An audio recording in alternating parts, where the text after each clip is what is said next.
ఇవాళ సింగరేణి కార్మికుల కష్టాన్ని మీరు ఈ టెండర్ల పేరు మీద దండుకుంటామంటే బీఆర్ఎస్ పార్టీ చూస్తూ ఊరుకోదు. ఎందుకంటే మీరు ఆంధ్ర నాయకులతో చేతులు కలిపి ఇప్పటికే మా నీళ్లు మాకు కాకుండా చేస్తున్నారు. కృష్ణా గోదావరి జలాల్లో తెలంగాణకు అన్యాయం చేస్తున్నారు. సింగరేణి మీద కన్నేసి కోట్ల రూపాయలు కాజేసి కార్మికుల కడుపు కొట్టాలని చూస్తున్నారు. లక్షలాది మంది కార్మికుల భవిష్యత్తు ఇది. కేసీఆర్ గారు ఉన్నప్పుడు డిపెండెంట్ ఉద్యోగాలు తెచ్చిండ్రు.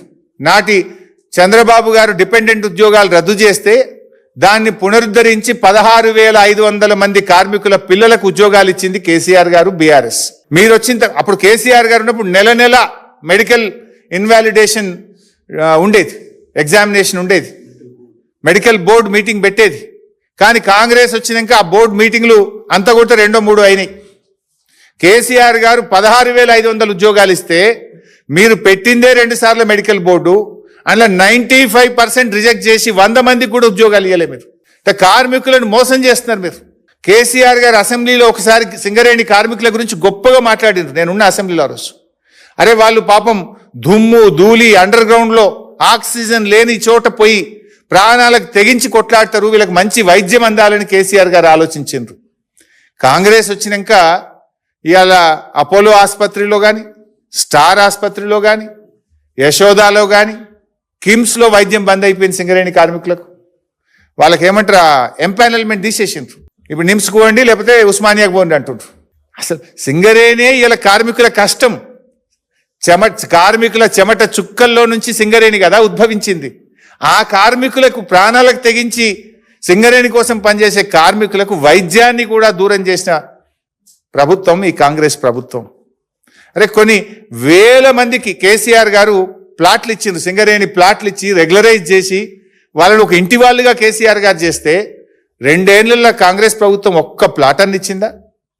ఒక్కరికన్నా సర్టిఫికేట్ ఇచ్చిందా? అసలు బోనస్, ఇప్పుడు కార్మికులకు బోనస్లో కోతబెట్టి నీ భోగాల కోసం, నీ ఫుట్బాల్ షోకుల కోసం ఇవాళ సింగరేణి డబ్బులు ఖర్చు పెడుతున్నావు రేవంత్ రెడ్డి. కార్మికుల బోనస్లో కోతబెట్టినావు. సింగరేణి అభివృద్ధి పేరిట పక్కకు పెట్టిన 6,000 కోట్ల లెక్క సంగతి కూడా త్వరలో బయట పెడతాం. ఒక్కొక్క సంవత్సరం 6,394 కోట్లు సింగరేణికి ప్రాఫిట్ వస్తే కేవలం 2,360 కోట్లు మాత్రమే ప్రాఫిట్ చూపించి దాంట్లోనే వాటా ఇచ్చినావు. నువ్వు ఏమనంటే పెట్టుబడి పెడతాను, పెట్టుబడి పెట్టింది లేదు, సింగరేణి వృద్ధి జరిగింది లేదు. అంటే కార్మికులకు బోనస్లో మోసం, వైద్యంలో దగ, మెడికల్ ఇన్వాలిడేషన్ డిపెండెంట్ ఉద్యోగాల్లో దగ, కార్మికులకు ఇంటి స్థలాలు ఇవ్వడంలో దగ. మీరు మాత్రం సింగరేణి డబ్బును ఇష్టం ఉన్నట్టుగా సైట్ విజిట్ సర్టిఫికెట్లు పెట్టి 100,000 కోట్ల రూపాయల కుంభకోణాలకు మీరు పాల్పడతా ఉన్నారు. అందుకే మేము బాధపడేది ఒక్కటే, మా కార్మికులు మాకు ముఖ్యం.